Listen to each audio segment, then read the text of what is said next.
हमारे इस channel Mithila junction को लाल button दबाकर सब्सक्राइब करें व घंटी के निशान का बटन दबाएं ताकि सभी नए वीडियो आप तक तुरंत पहुंचे बिल्कुल मुफ्त।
के हवेलिया में रहा सास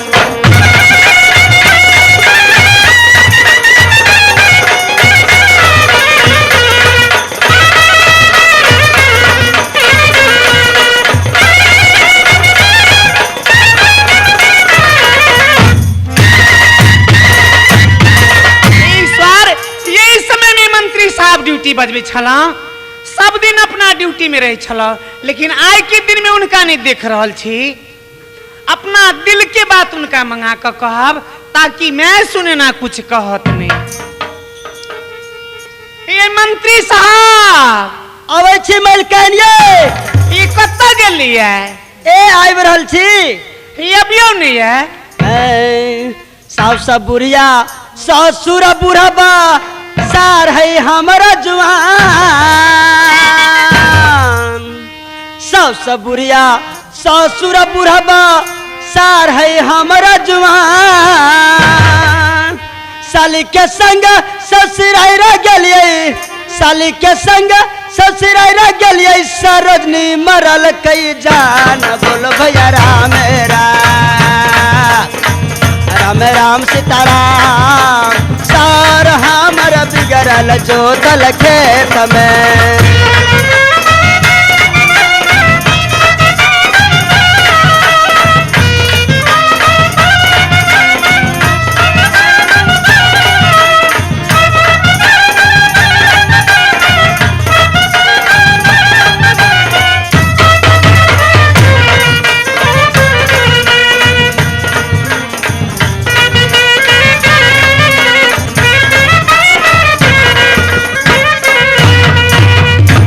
बीरी खिर गाजा नरिया पिया भांग। लुखी बीरी खिर गाजा नरिया पिया भांग। घर में मूसा डंड घिचैया, घर में मूसा डंड घिचैया। बिल्ली के करे हैरान, बोल भैया राम राम राम राम सीताराम। कुत्ता दारू पिए जो तल खेत में।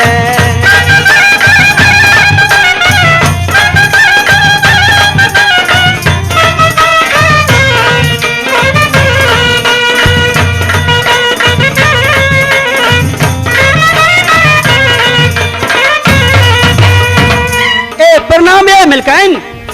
ए मंत्री साहब मिलकैन आम दिन ये अपने आवे छला, तो एक बेर प्रणाम बजबे छला आय अपने 5-7 बेर प्रणाम किए बजा रहल छी ए मलकाइन प्रणाम 5-7 बेर आइलिए बोले लियो कि आय दिल बड़ खुश ये मलकाइन।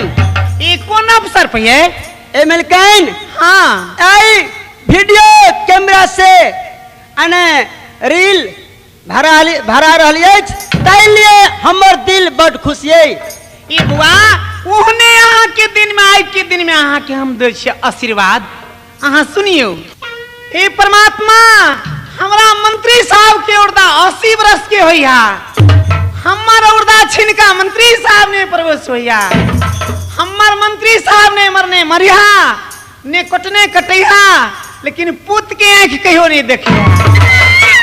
सुनै छी सरकार अपना सब हमरा मंत्री साहब के 80 बरस की उम्र दिहा हमर औरदा छिनका मंत्री साहब के दिहा नहीं मरने मरिहा या नहीं कटने कटिहा। सुनै छी अपना सब आप पूत आंख लेकिन नहीं देखब हैं ए देखो की बेटा तनिक बात के ने कहते निक देखू हमरा मारू नहीं आयो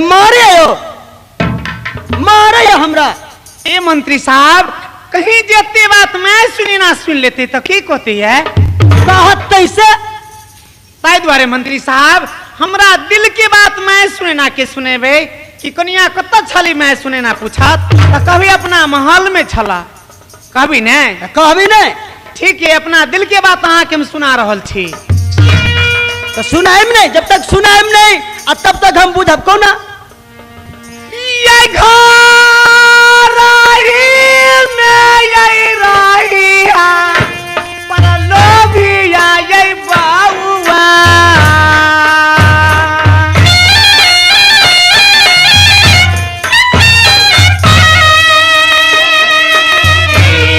बसत यही गमाए भाई तुम्हें बा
अपने खरे ड्यूटी बजिया बिना ऑर्डर से किन को या बनी दे नहीं बिना ऑर्डर से अपना महल से किन को जाए दे।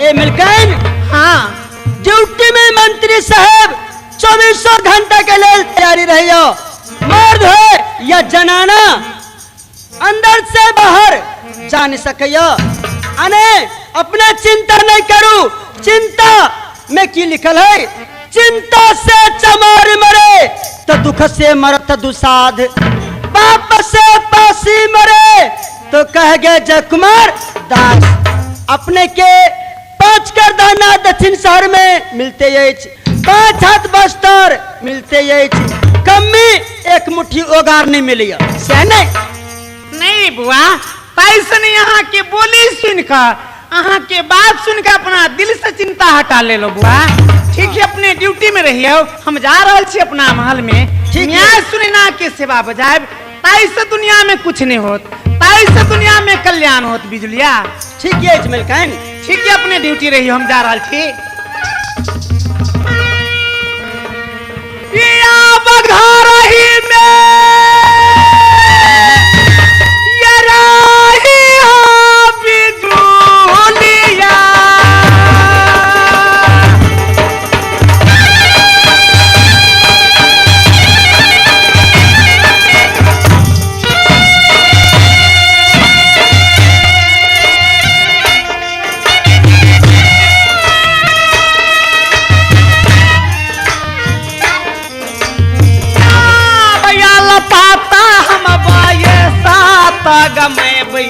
गमे बा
अपने रही ड्यूटी में जाओ अपने जा सके छी ठीक है इस समय में रहू हम जा रहा छी जी अपने जा सके छी मंत्री साहब 24 घंटा के लिए तैयारी है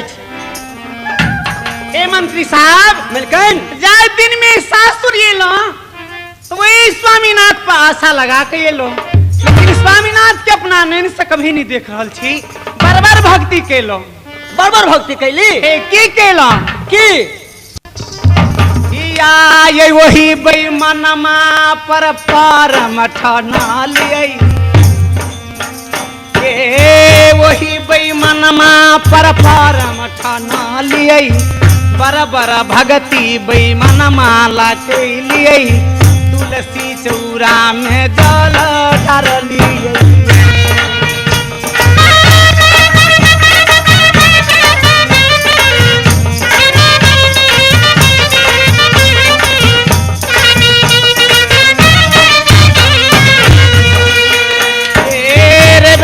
पवनी टेकलिए दीनानाथ के हम साथी रखलिए वही बेईमान माला परम ठानलिए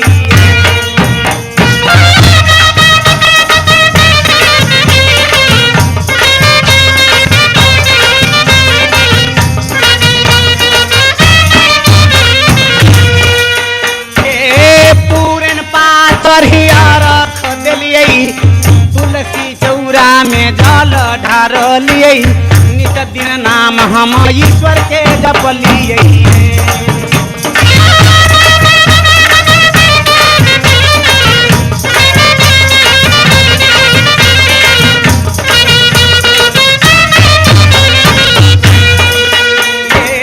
धनखा में हम धनुख के पूजलिए फूलहर में गिरजा माई के पूजलिए अरे सब मालूम में वो सपाती पूजलिए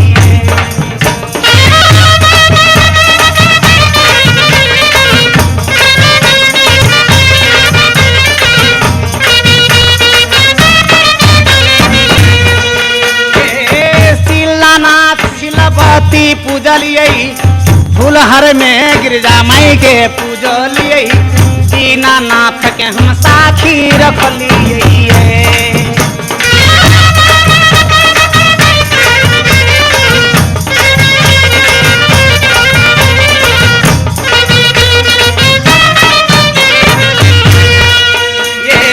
जनकपुर में श्री धन की पूजलिए कलकत्ता में काली माई के पूजलिए विश्वल में विश्वामित्र के पूजलिए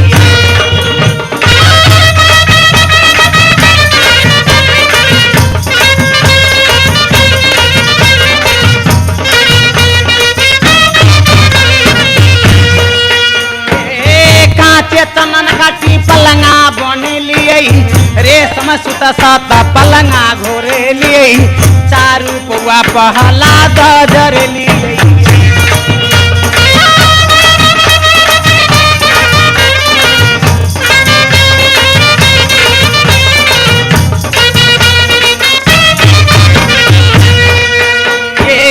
फूले छाना हम फूले बिछाना फूले सिरहाना बलमुआला के लिए तैयो ने पियाबा महल में ये लइए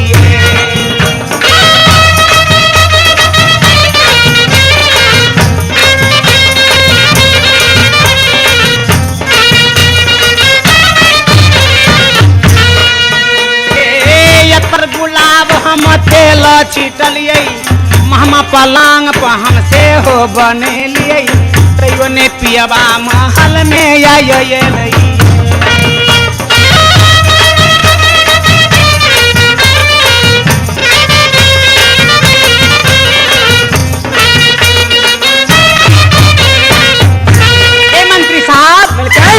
अपने रहियो ड्यूटी में हम जा रहल छी जी अपने जा सके छी या ये भागला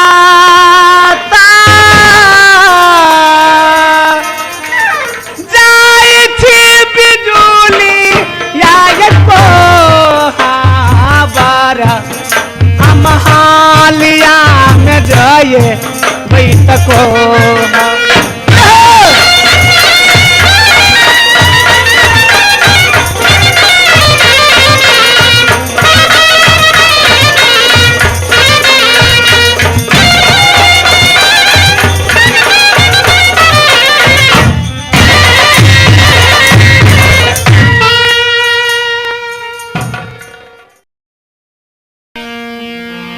हे बहन हाँ बहन अपने दोनों बहन के पहला जन्म कहाँ ले लो है बहन कहाँ है बहन ए इंद्र का विलास में बहन अतः में इसकी दूसरा जन्म कहाँ ले लो कहाँ है बहन राजा हे बहन हाँ बहन ए कन को नहीं बजवा बोला नहीं बहन ढाला गिर बंगाल में हाँ बहन हे बहन में कि बाबूजी के कि नाम की लग रोले राजा दास सिंह है बहन हाँ बहन अरे इनके जांगी पैदा ले लो 2 लड़की और 2 लड़का है बहन हाँ बहन जे में भैया जी के नाम अरब और दरब सिंह है हाँ है बहन और दोनों बहन के नाम की रख लो हे बहन जे में अपना दोनों बहन के नाम सुगिया और सुगेसर हाँ है बहन जे में की बचपन से जवान भेलो हे बहन हाँ है बहन आई धौला गिर बंगाल में कि बाबूजी अपने तो छैत नहीं और भैया जी ये परम के चंडाले ये दोनों बहन के शादी करे वाला में से नहीं है बहन भैया जी परम के चंडाल हाँ, दोनों बहन के खोज के कहीं शादी करे वाला में से नहीं है बहन हमरा बुझा रहे कि दोनों बहन के कि बाल पका दे तो कहा धौला गिर बंगाल में है बहन और खोज के शादी करे वाला में से नहीं है बूढ़ी बना के धौलागिर में भैया जी रखत हाँ है बहन खोज के शादी कभी नहीं करत है बहन नहीं है बहन दोनों बहन के की विचार है बहन हे बहन हाँ जैसे कौन उपाय सोचा से दोनों बहन के शादी होता हे बहन उपाय में केटा देख रहल छे कौन उपाय है बहन कौन उपाय नहीं बुझा हे बहन आई ठाम से कहाँ चला कहाँ है बहन गोरखपुर।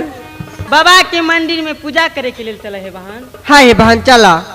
हे बहन हाँ। चलबो करा और अपना अपना मन में विचारबो करा, चलबो करा। हाँ ये बहन कि चला। अब रास्ता जे ढालिए गे बहिनिया।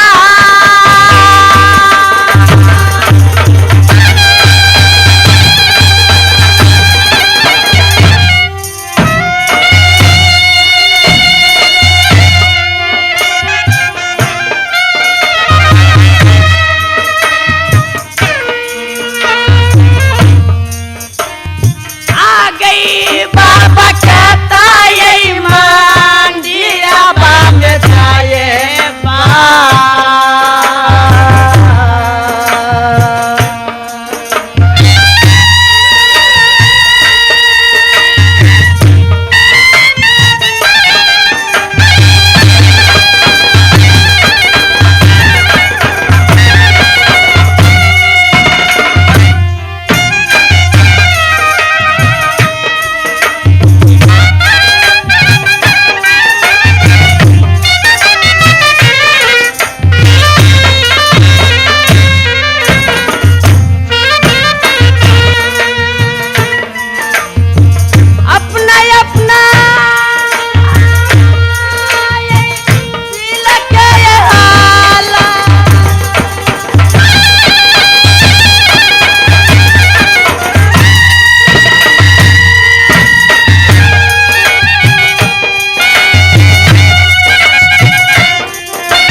बहिनिया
पानी है निकी बदी का मेला।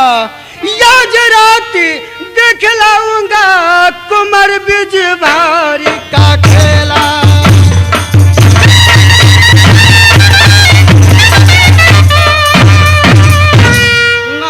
नारायण शिव हरि नारायण नारायण।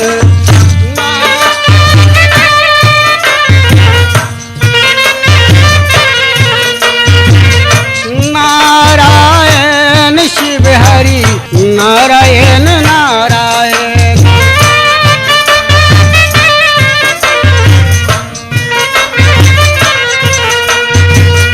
नारायण भव तारायण हो।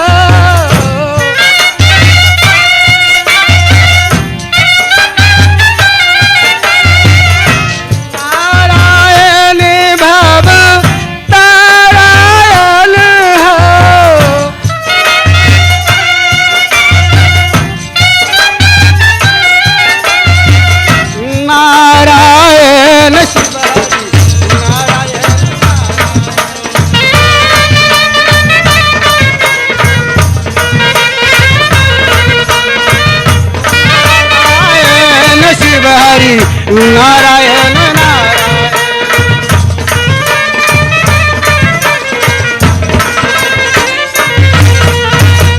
श्री वृंदावन प्रभु गौआ चराब हो,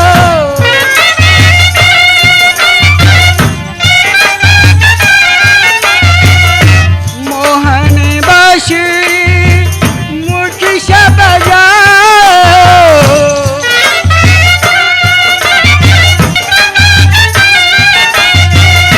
मोहन बांसुरी मुट्ठी से बजाओ,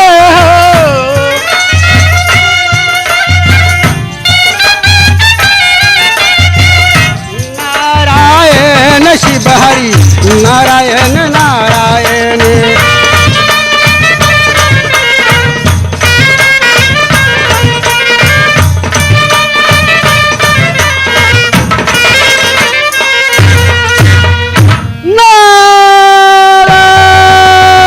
निरंजन। मेरा स्थान कहाँ है? गोरखपुर में। मेरा गुरु का नाम मछिंदर नाथ, मेरा नाम गोरखनाथ। परंतु मैं अपने स्थान में पहला चेला मैं मूरा, उसका नाम है कुमार गिरिदास, और दूसरा चेला मैं मूरा, उसका नाम है राम जीवन दास।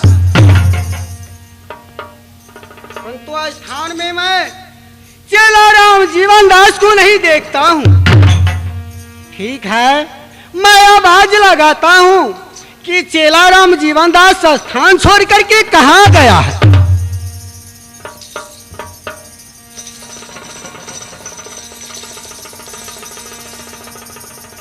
चेला राम जीवन दास आवाज से लगाने बाबा गो।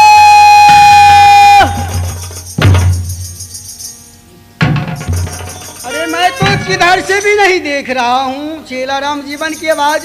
ठीक है, मैं दूसरा आवाज लगाता हूँ चेला राम जीवन दास के। आएगा तो आएगा, नहीं आएगा तो मैं श्राप दे दूंगा, जब भी खाक हो जाएगा वहीं। चेला राम जीवन दास बाबा जी बनली हो, बाबा जी बनली हो, बाबा जी बनली, बाबा जी बनली हो, बाबा जी बनली हो, बाबा जी बनली, हाथिया के झटक में बाबा जी बनले।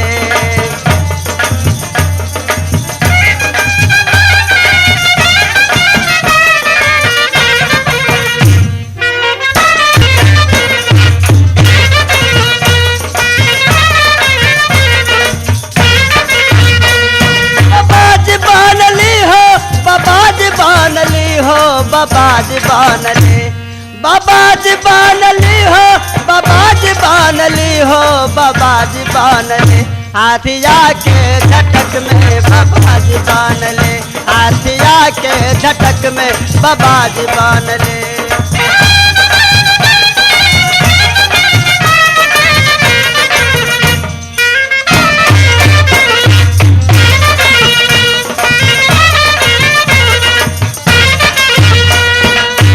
मारली पोठी मारली और मारली बवारी, मारली पोठी मारली और मारली बवारी, कलहा के संगे हम खैली सोहारी हो, बाबा जी बनले, हाथिया के झटक में बाबा जी बनले।